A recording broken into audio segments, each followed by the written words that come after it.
Call the regular meeting of the Board of Directors for Ambrose Recreation Park District to order. Could we please have roll call? Director Garcia. Present. Director Dawson. Present. Director Sandani Torlakson. Director Kopitar. Absent. Okay, Director Hogan. Present. The record show Director Dawson and Director Sandani Torlakson. I'm sorry. Kopitar and Sandani Torlakson are not present as of yet. Very good. Could we stand for the Pledge of Allegiance? I pledge allegiance to the flag of the United States of America and to the republic for which it stands, one nation, under God, indivisible, with liberty and justice for all. Thank you. We are at the Art of the Month presentation. I'd like to welcome anyone here who's for the Yard of the Month. I'll read the name and address and we'll give it to you. It's not the gift certificate. Kenneth and Josephina Rodriguez. Belongri Jimenez.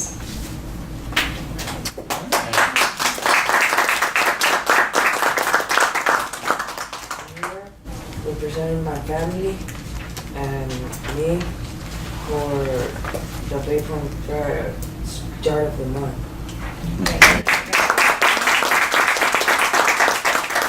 We also have Leslie and Gladys Zelaya.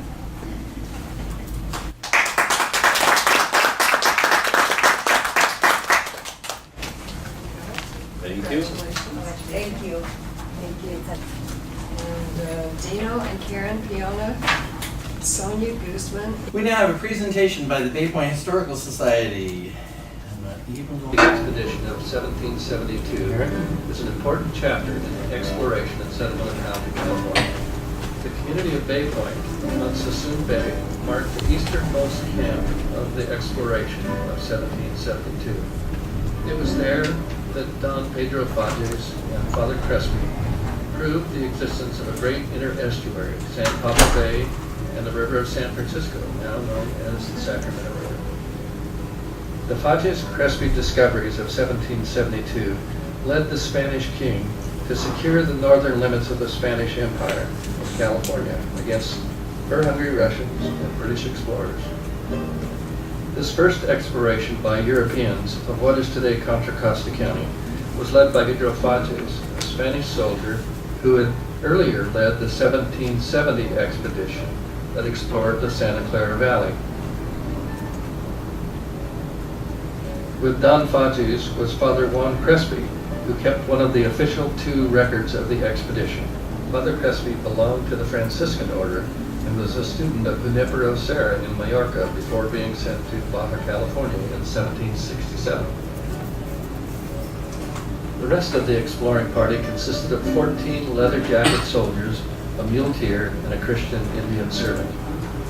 They traveled up the eastern Santa Clara Valley, along the shore of the easterly, and continued past San Pablo Bay, down Carquinez Strait to Sassoon Bay.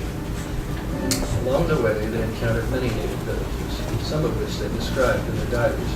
This exploration went so far as modern Bay Point before turning back. As Professor Alan Brown wrote, for the natives of the land, this contact was an immeasurably strange experience. For the Spanish, it was a story that had familiar elements, well-established protocols such as bestowing beads and trading foodstuffs. Professor Brown translated a detailed description of the natives on both sides of Carquinez Strait, near Crockett.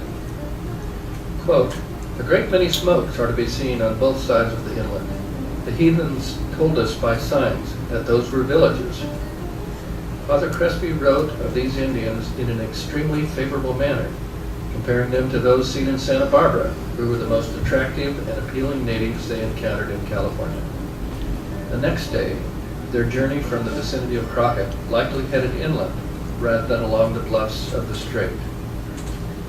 Their exact route is not known, but they probably entered Diablo Valley somewhere near Highway 4. Quoting again from Father Crespi's journal, we set out from the camp at about 6:30 and took up an northeasterly course through the midst of some very grassy hills. On going a league, we came out to a plain where we encountered, at a league's distance from us, in the midst of a plain, we saw their village, which was very large and extremely well peopled with heathens. When the group arrived in Diablo Valley, they stopped, and Father Crespi wrote in his journal, quote, "On coming into the valley here, we changed course to due northeastward and had the heathens who had been shouting to us a little more than a musket shot distant. They had driven a bow into the ground with arrows and an animal skin with featherwork, and were signing to us to go and take it, being unwilling to approach us themselves. Our captain went ahead with one soldier to take what they had set out for us, and the heathens drew back away.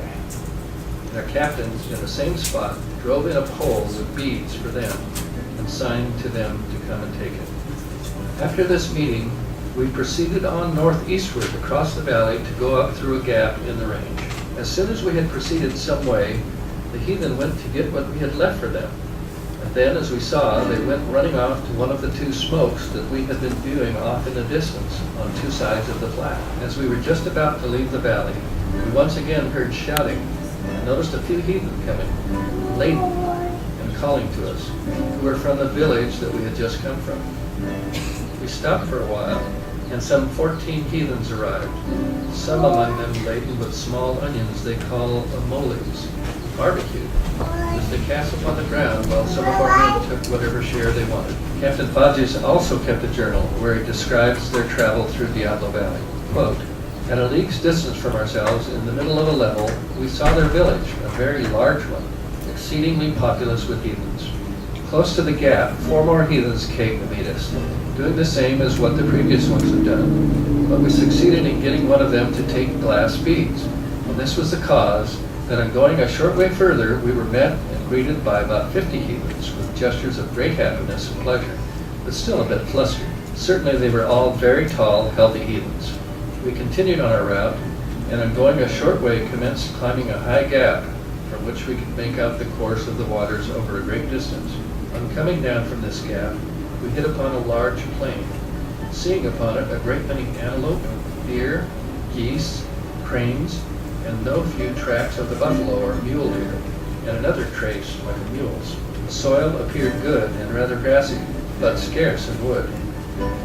Jose Maria Soberanes was a soldier who accompanied Fadges and Crespi. He also acted as guide to the Font Dianza exploration, leading them to camps used previously. This map, drawn by Font, shows the turnaround camp just as they came out of the pass. This aerial photo, made in 1939, shows the first creeks east of the pass, where water was available for the travelers. That location was eventually settled in 1850-51 by Oliver Olmsted and is now on Camino Andreas, near Willow Pass Road and Port Chicago Highway in Bakeland. We stopped in a cove made by some middling hills, at which there was a small stream of not very good water. The exploring party set up a camp near the creek. 6 men were sent out to explore. 3 went east and north toward the delta. New research published in 2011 describes the journey of these 3 scouts eastward to a large Indian village between Pittsburgh and Antioch. 3 scouts were sent from the camp in a southwesterly direction to find a more direct route for the return trip to Monterey. The 3 soldiers came back the same night and said it had seemed to them that there was a way through to the southwest of us, and if desired, we could well return that way. The new translation of a diary from the 1776 Dianza expedition refers regularly to Crespi's diary of 1772 and adds comments. In that later diary, Font and the group went up through the Willow Pass, which he mentioned was precisely the route that Crespi took 4 years earlier. They stood at the top of a hill on the eastern side of the pass, just as Crespi had, and described what they saw. After coming down out of the pass, they stopped at a creek, probably the same one that Crespi camped at, and saw a huge herd of elk. Some of the soldiers wanted to hunt them, and they chased them all the way back to Diablo Valley. After resting from their hunt, they continued on to Pittsburgh, Antioch, where they encountered the large village of Joachim's, another Bay Miwok tribe. It was located about 10 miles east of Crespi's Bay Point turnaround camp. This was the same Indian village that Faji's scouts had discovered 4 years earlier. What did the 1772 Crespi-Faji's journey to Contra Costa mean to the Spanish Empire? Crespi provided his field diary to Father Serra, who added his own commentary in a report that he sent to the Spanish Viceroy in Mexico City. It was eventually forwarded to King Carlos III of Spain. As Alan K. Brown wrote several years ago, Serra's report of a great river named San Francisco was the lever which moved that empire at its top. Knowledge of the full extent of the San Francisco Bay Area moved the king to authorize an immediate settlement of San Francisco, which was undertaken in 1776 when the famous De Anza expedition created the first settlement in San Francisco.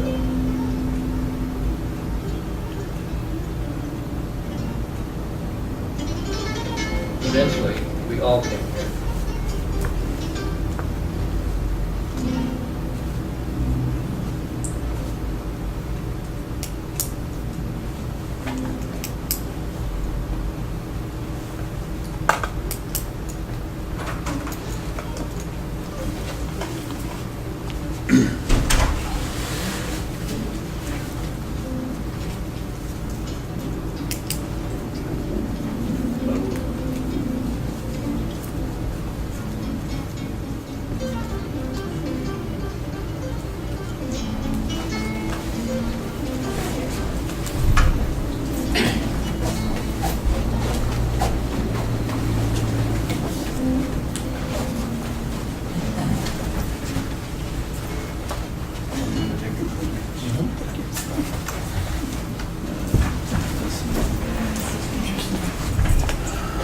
Thanks. I guess the first question everybody has is, well, why does this matter?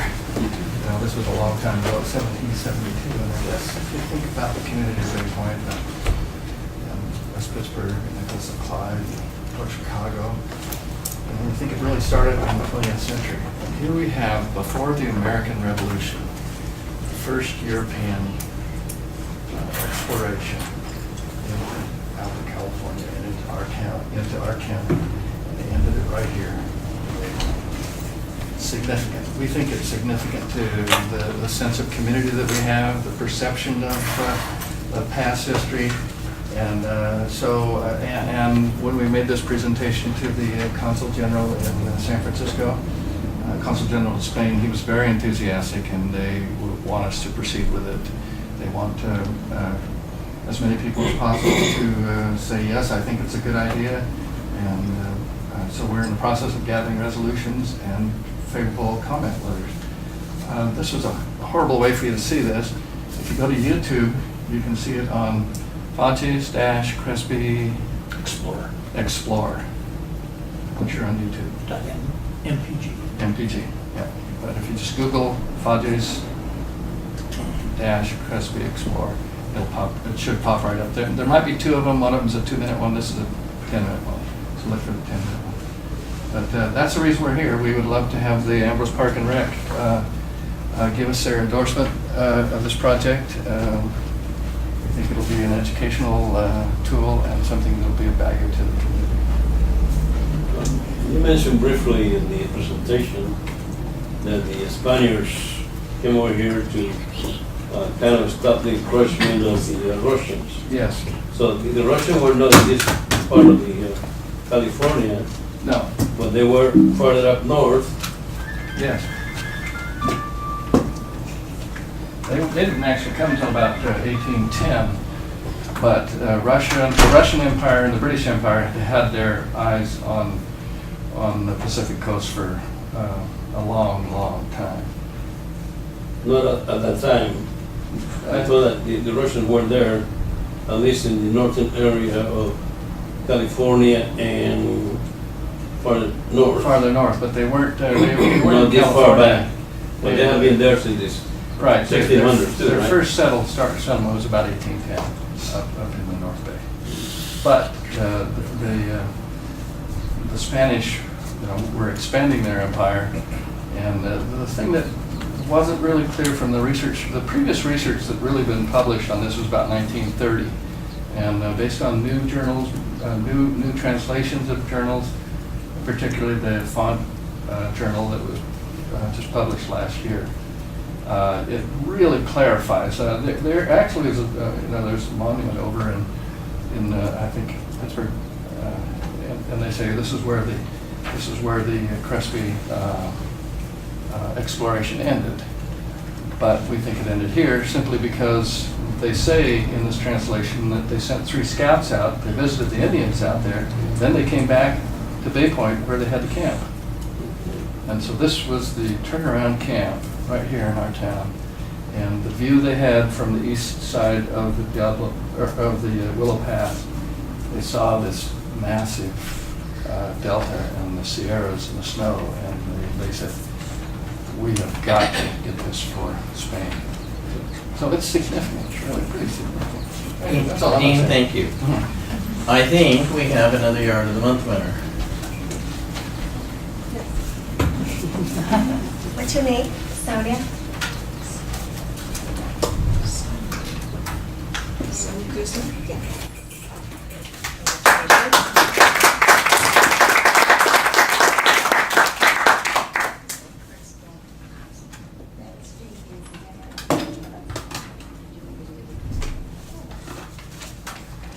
Thank you. Congratulations.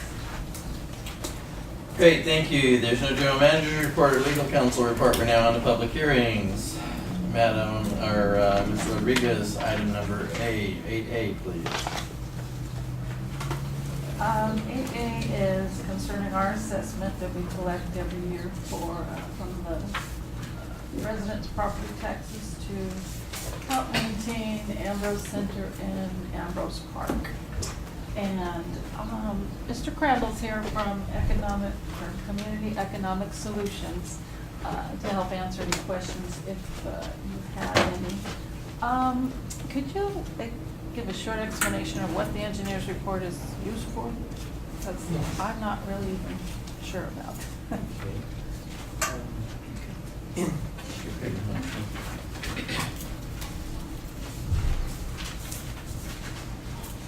In 1997, the district formed this was the acts of the Light Landscaping Act of California. Formed, this district was formed via a vote for the people within the boundary of this district. And to maintain this district, an engineer's report needs to be produced every year. And part of that report is to determine the amount of monies that need to be paid for by each of the property owners within the boundaries. And it's determined by land use. And that amount has stayed the same since 1997. If there was a requirement for, or a need for that amount to be increased, again, it would need to go to the vote of the people to do that. And so this report is to comply with the law. And the people that touch this report is a person who does a big part of the report. It's an economics major. I'm an accountant certified in the state of California, and then signed by an engineer licensed in the state of California. And that's required. Thank you very much.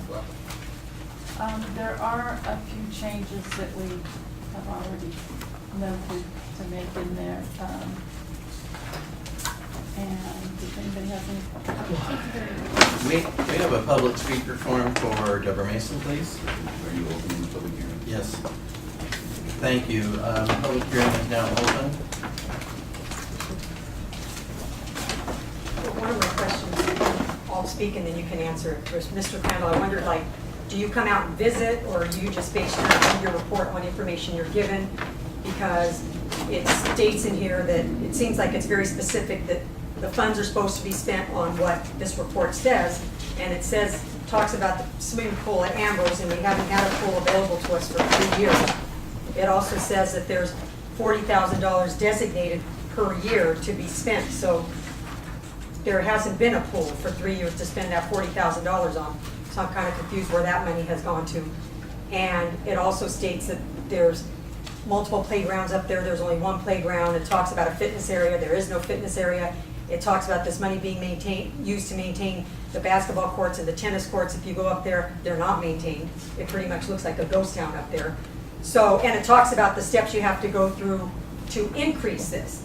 But if we no longer are getting the service of the largest park, we don't have a swimming pool, how do we go about decreasing it and giving less money? Because if they're not maintaining the biggest proportionate, the $40,000 for the pool and the $55,000 for recreation, then it seems like we shouldn't be paying as much as we used to. So maybe you can address some of those and then the board can address it. Generally, what it was saying, this report, was that it's very specific that the parks and recreation facilities of a community do a lot to increase the value of a person's property. It's also very important to the quality of life in a community. And so I think that's very important for Bay Point, being the community that it is, that we recognize that the Ambrose Rec and Park District is very important to our existence and the quality of life here. And I thought it was a very important thing to share. It's also in here, but I wanted to make a statement about that. Thank you. All right. So need a roll call, please. Excuse me, Director Dawson? Yes. Director Garcia? Director Hoagland? Aye. And let the record show Director Kopitar and Director Sandania Torkelson are still absent. And now if you would take item B, please. Okay, item D is the final budget for 2011-2012.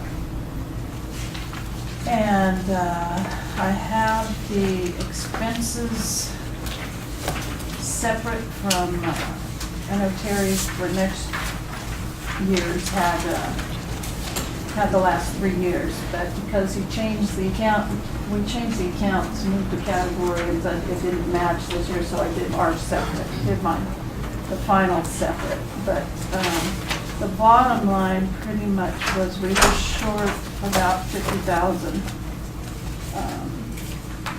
this year.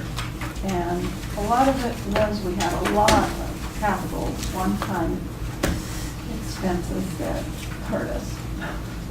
General fund expenses. We actually underspent making this assessment. The assessment, in fact, one of the issues at the park, we were able to use assessment funds to cover about 7,000, 4,000. Anyway, it was covered by the assessment. Otherwise, we would have had to use general funds. It's really the first time we've underspent the assessment for a while. So I think, the crew did a good job. We've been trying to save money where we can. And I'm not saying that'll happen every year at all, but we were lucky enough to do it last year. Anything else, Mary Jane? No. Okay, we'll open to public comment. Deborah Mason.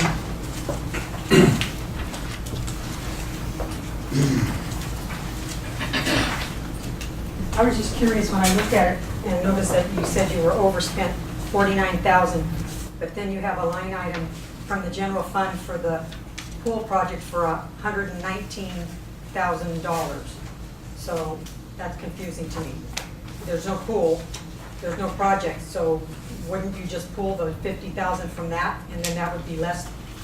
Or is that the 40,000 a year for the last 3 years we haven't spent on the pool that you're putting aside? Was confused about that.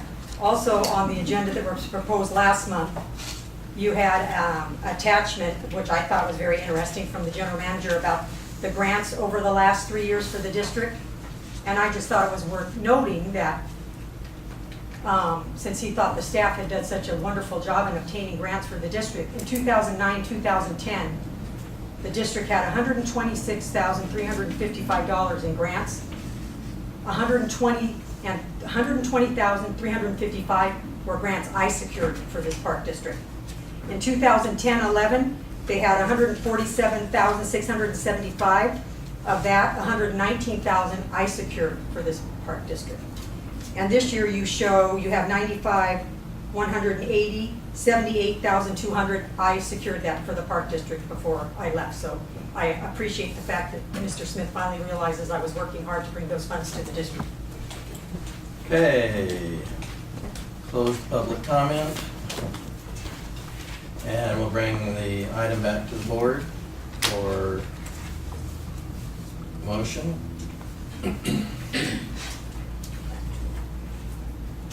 the board have any questions? I move that we consider approval of the final 2011-2012 budget. Mr. Is there going to be an answer to her question about the funds?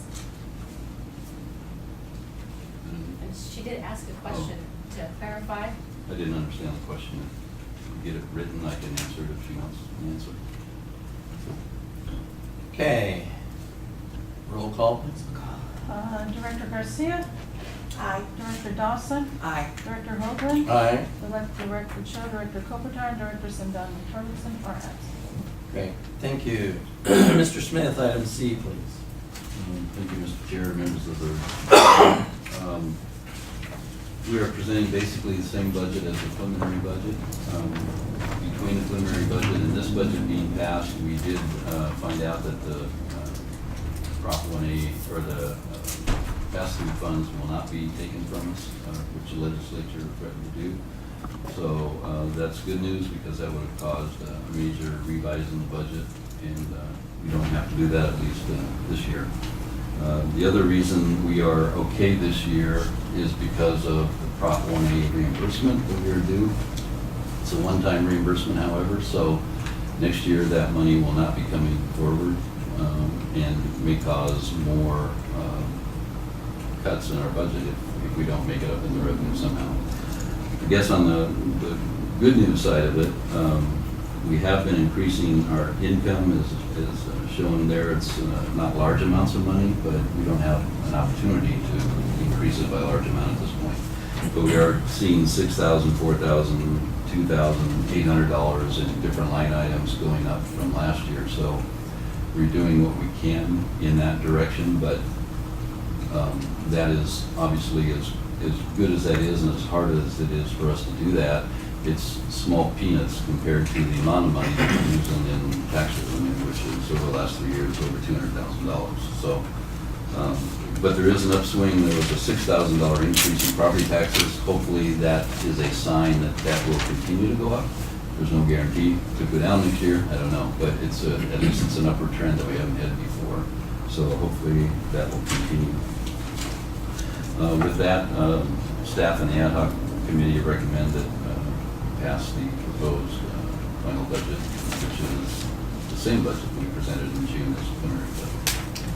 Great. We'll open public comment. Deborah Mason. There's a Prop 1A refund for $38,238. Is that like the checks in the mail, or do we know when that's coming, or if it's coming?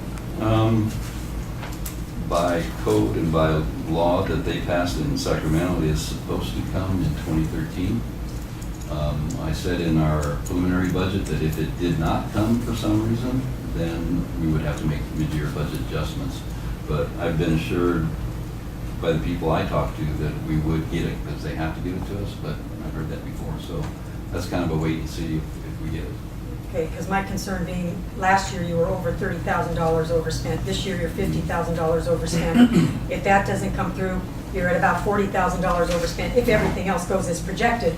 And you say you're trying very hard to adjust the budget, but you still have $5,000 in there for the board to go on to conferences. That seems like something that if you're looking at being over budget by $30,000, then maybe you cut down on it. Just a suggestion. Also notice that you have here $1.7 million in grant funds for the pool project, and if that were WW funds, my understanding is that does not sit with Ambrose, that sits with City of Pittsburgh, so why would it be in Ambrose's budget? Is that true? No. You have that money in your account? The WW? Well, we don't have it until we spend it, so it's reimbursable. Okay, because I thought of, The amount is actually, and there's an error on that, it was a transpose. The amount is actually $1,127,177. That is money that goes to us that when we build the project, the city of Pittsburgh may administer it financially. And then it would go there for that purpose, but we would get anything that was left over if there wasn't. yeah, that's what I thought at a past meeting, you had said actually Pittsburgh was going to Well, handle that they would money. do all the financial, write the checks. So it still seems like it's kind of misleading to be in your budget. That's just what I'm thinking. Okay, we'll close the public hearing, bring it back to the board. Any questions? No questions for me. No questions for you. Okay. Consider approval of the proposed 2013 budget. Okay. I second that. Okay, Director Dawson? Aye. Director Garcia? Aye. Director Hoagland? Aye. Director Cho, Director Kopitar, Director Sinani Carlson are absent. There are no board matters or closed session. We are now to public comment. This time, the public may make comments on matters not on the agenda but within the jurisdiction of the board of directors. Speakers are limited to 3 minutes. A request to speak for must be submitted to staff prior to speaking. No action will be taken by the board. Written communication received regarding items not on the agenda will be filed and may be read into the record at the discretion of the board chair. And the first speaker is Ms. Zumwalt, please. Good evening, board. I have 2 items that I'd like to speak on tonight. The first is first I'd like to say I agree with Ms. Dawson about the parks and being very important to our community. And in that vein, I would like to ask that the park board take a look at the park, which I think is right here on Kevin Drive, one right across the way. I happened to visit my friend who lives across the street from it this week, and it's overgrown with weeds, and it doesn't look like it's been watered. So I would request the board to take a look at that park and see what you could do about that. The second item I wanted to talk about tonight was the Keller Canyon mitigation funds. I had the privilege of sitting on the committee that reviewed the applications. All of these are 501(c) nonprofit organizations that were submitting grant requests. And over, I heard from these groups that the park board was charging large amounts of money to rent the space here. And that it seemed like it was varying amounts, not consistent. So I would again ask the park directors if they would please review their policy on the costs that they are charging these nonprofit groups. They have very little funding to utilize in their work, and all we're doing great work here for our community. So I would ask that you please reconsider the amounts that you're asking for the space rentals. Thank you. Thank you. One comment, Mr. Chair, the park on Kevin Drive, we do not own at this time, so we are Who not owns that park? the county. And I'm Till not next sure who's month. giving over Till that. They- Till they next own month. it, But they Oh, haven't next yet. month. Yeah. Taking control of it. Next month I'll be here again. All right. Deborah Mason, please. About the Brown Act, even though when I read the introduction to it, you didn't recognize it. From time to time, my husband and Miss Revisa asked for emails from the board. And there was an email from Mr. Hoagland that says, "Today I took a webinar for the district. Attachments are enclosed." And it was on open meeting rules. And it says, I'm assuming you didn't just turn on your computer and then do other work and not listen. "Your goal is to convince the public that you've exceeded the requirements of the Brown Act. And interestingly enough, the critical concepts of the Brown Act, according to the training that you participated in, one of them is the body shall not prohibit criticism of the policies, procedures, programs, or services, or the acts of the, or omissions of the body." And we all are pretty much aware, we moved the public comment to the end. We've censored the minutes because you don't like me coming here every month and sharing my opinion about my tax dollars. But there was also an email that I found very offensive from Mr. Hoagland to Mr. Smith in response to the fact that the meeting in May was canceled, and his response was this, and I'll read it verbatim. "This is perfect. No need to give the soapbox to either the public or the board. This works. If we're not having a May meeting, we want to announce that real soon so people can plan. let me know when you want a meeting with Terrell and myself on the budget. So apparently, ladies, he doesn't value your opinion any more than he does mine. You're elected official, that's what you're here for, to be a soapbox for the public to come, especially when you're spending our taxpayers' money. And again, yeah, I agree with you completely, Judy, and if you read that report, it says conversely, if the parks are vandalized and not kept up, it decreases the value of our homes, and I think that's what's happening. There's not even a water fountain left at Ambrose Park because it's been vandalized. It looks like a war zone. After a war, it's deserted and it looks horrible, so I agree with your comments. Hey, Douglas Corbin. Good evening, Board. My name is Douglas Corbin. I am the Vice Chair of the Bay Point MAC. And I'm here tonight to respectfully request that the Ambrose Park District Board consider waiving the Bay Point MAC's monthly rental space fees for this room so that we can conduct our meetings. As you may well know, we have a very limited operating budget, and we would like to redirect the funding that we give to rent this space and to provide our community an opportunity to be aware of what's going on and to, address their concerns and needs. We would like to use that funding instead to promote programs and events for the community, and also use it to acknowledge and appreciate citizens of Bay Point for all of their activities and endeavors. In closing, on behalf of the Bay Point MAC, we would appreciate if you would consider this issue on your next agenda for next month. Thank you very much. Okay, there are no more public comments, so I'll bring it back to the board. Any board comments? Not at this time. Okay. Christina? I wanted to say thank you to Mike for the wonderful work that you've done in the garden. It really looks awesome, and I don't know if people have seen the work that he's put from children that worked on drawings on the, Unity in the Community event. So great job, the binders, everything was really nice and neat, and thank you again. Good, thank you. I don't have anything, so at this point, we will ask for an adjournment motion. I make a motion that we adjourn the meeting. What'd you say? What'd you say? We can go to that meeting. What'd you say? Can you say it loud enough?